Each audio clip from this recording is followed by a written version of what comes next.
BryzGarage.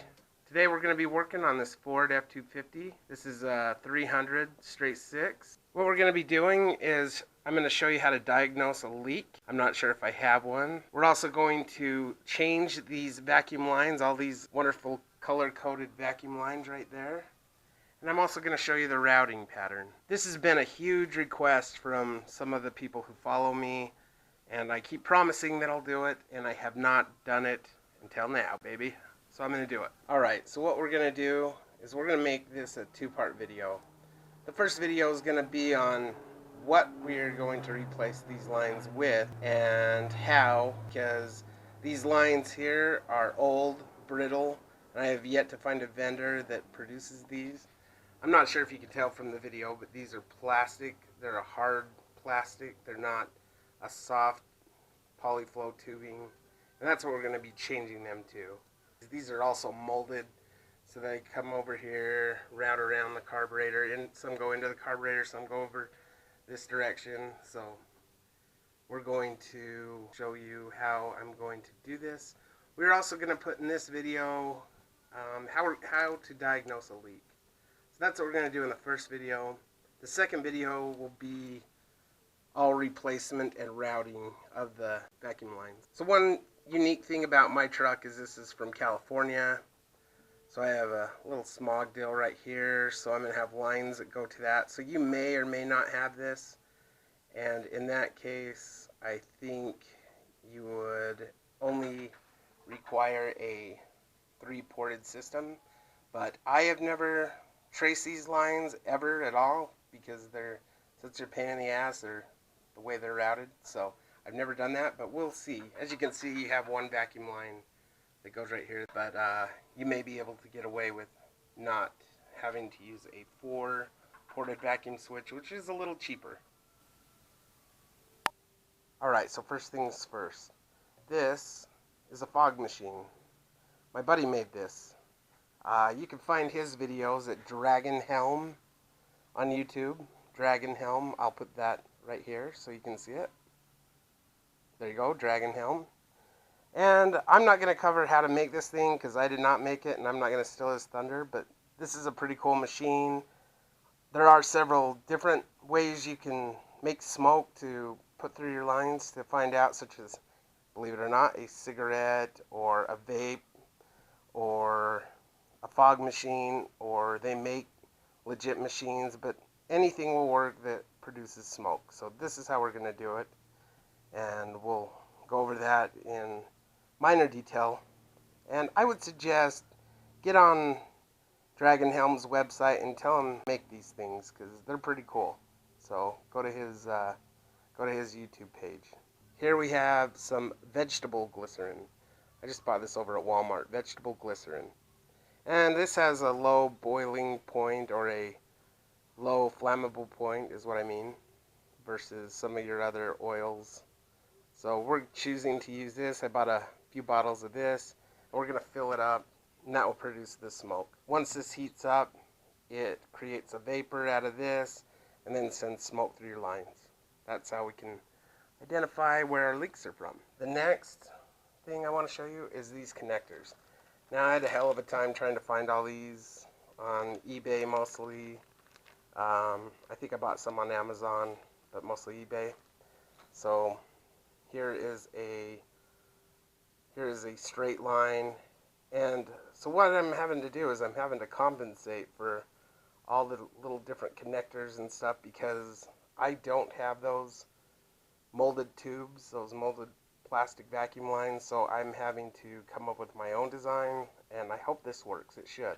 But anyway, so here's a straight one. Here is a 1 to 2, so as you can see, 1 line to 2 lines. Here's an elbow. This actually is a reducer. And here's just a simple elbow. So all these will come into play as I'm starting to route my lines. Alright, so here's the front of the engine, and just right there, that little blue switch right there, that's our new ported vacuum switch. Basically, this heats up this copper down here, creates a vacuum, creates air, and pumps vacuum into the system. That's right there.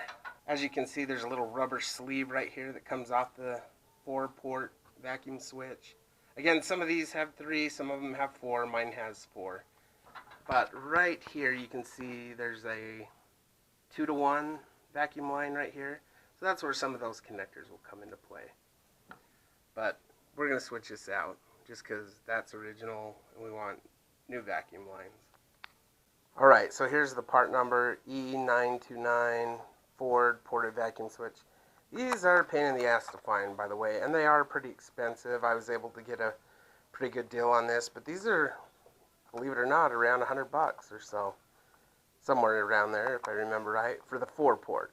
Okay, this is something I bought over at Lowe's. This is just simple electrical tape. This is what I'm going to use to mark my lines so I can trace them. I was going to paint the lines, but to make them the proper color, but I said, to hell with that. That'd take too much time. So I'm just going to put a little tape on my line just to indicate where they go, so they'll be a little easier to follow. But anyway, here's some electrical tape. Next thing, this is my main line. This is what's going to go throughout the system.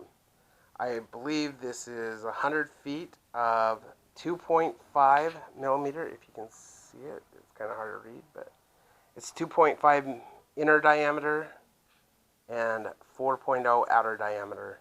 And this is polyflow. Now, some of you may be thinking, well, that will just melt. However, I work around this stuff pretty much every day, and it's next to hot adhesive lines, and it never melts. It's good to go. The temperature rating on this is really good, and it's all black, as you can see. That's why we're going to use this to mark as where the lines are. All right, and lastly, I have this. I believe this is a 4 millimeter by 8.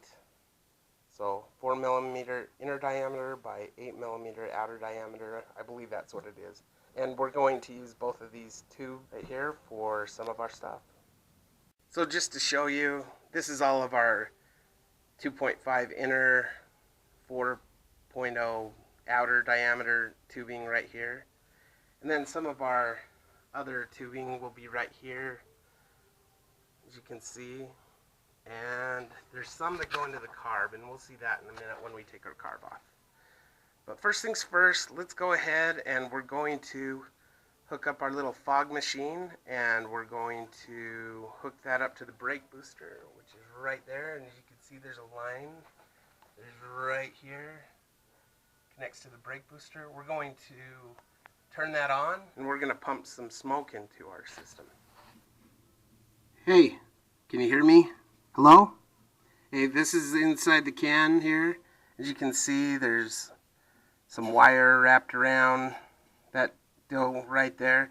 Again, I'm not going to go into detail because I don't know a lot of the detail about this thing. I didn't make this. Dragon Helm did.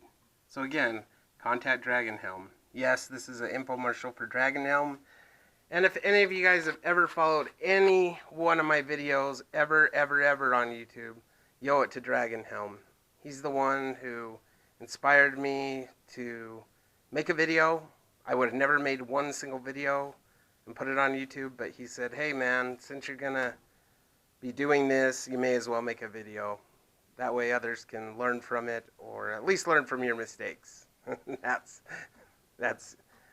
what it's really for. My mistakes I make. You know, learn from me instead of doing it yourself. But anyway, here's the can. Ba-ba. So I got my red side, my positive side there. I'm sorry, my red side over here. See? Mistake. Red side over here, black side over there. This is just a red and black wire, so I thought it was red, but it is black because it has black on it. Right here, these are going to hook to the battery. I then have this tube with a regulator. It's going to connect to my compressor, which is all charged up. So I'm going to connect my compressor. That will pump air into this can. And what I got to do is I'm going to take this vegetable glycerin right here and I'm going to dump it in. And I want to, like I said, I bought some bottles of this. So I got to fill this up to at least touching that coil right there, just so we can get some smoke out of it. Heat it up and get some smoke out of it. So let's fill up this can right now. Hopefully this one will do, and there we go. We are now over the little coil there. So we are in like Flynn, touching the coil, and we're good to go. So now we're going to put the lid on, and we're going to make sure that it is on very tight. So this lid will go on like so. We're going to beat it down with a hammer, nice around the edges. Then it will have this tube, this polyflow tube. It will come around, and it'll connect to the brake booster. And we should start seeing, I put some yellow tape on there as a reference point, and we should start seeing some smoke start coming out once I kick on the compressor and start blowing air. We should start seeing some smoke once it heats up, and it will blow into there and then go into the vacuum system, and we'll see if we have any leaks. I don't know. Maybe we will have leaks. We'll find out. We will find out.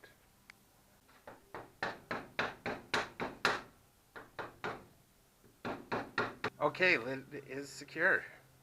Okay, the next thing, let's hook up our little wires here to the battery, black to black or negative, red to red or positive. Alright, there we go. Battery lines are hooked up. Now let's hook up our compressor. Okay, sorry, I apologize about the noise. It's very noisy. But we should start seeing smoke coming out right there.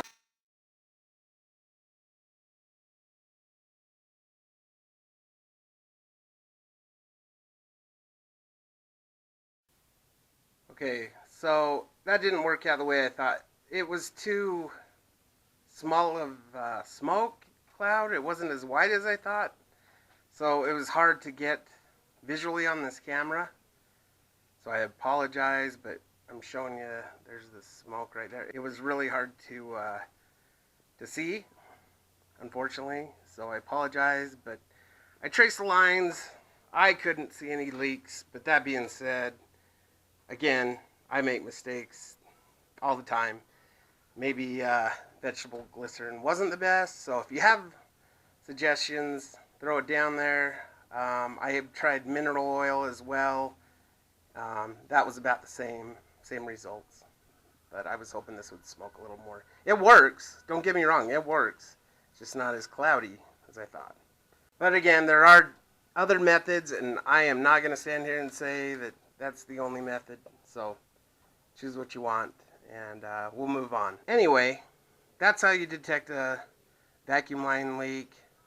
I've showed you all the components. So now we're actually going to replace all these lines, and we are going to show you the routing pattern. So anyway, I hope this video helped you. Please remember to give me a thumbs up, subscribe to my channel. Again, this is part 1 of 2. The next one I think is more of the meat and potatoes. It's the one that will show you the routing lines and show you how we're going to replace these lines that are nice and old. So thanks again for watching BryzGarage. Take care.